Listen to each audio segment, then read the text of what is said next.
एथर विश्वकप को दुईटी अलग बोर्ड आयोजन करुछंती। United State of America cricket association और वेस्ट इंडीज क्रिकेट बोर्ड मिलित भाव में यह विश्वकप को आयोजन करुछंती। क्रिकेटर लोकप्रियता वृद्धि को दृष्टि रखी अमेरिका रे विश्वकप आयोजन करने को निष्पत्ति निया जायछि। पुणी एही देश रे क्रिकेट प्रचार और प्रसार करने को एहार लक्ष्य रही।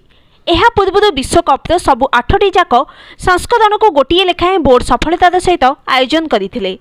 पूर्वर अमेरिका रे केतोटी अंतर्जातीय मैच आयोजन होईछि। तेबे प्रथम थर पई अमेरिका रे कोनोसी अंतर्जातीय क्रिकेट काउंसिल टूर्नामेंट आयोजन हेबाकु जाउछि।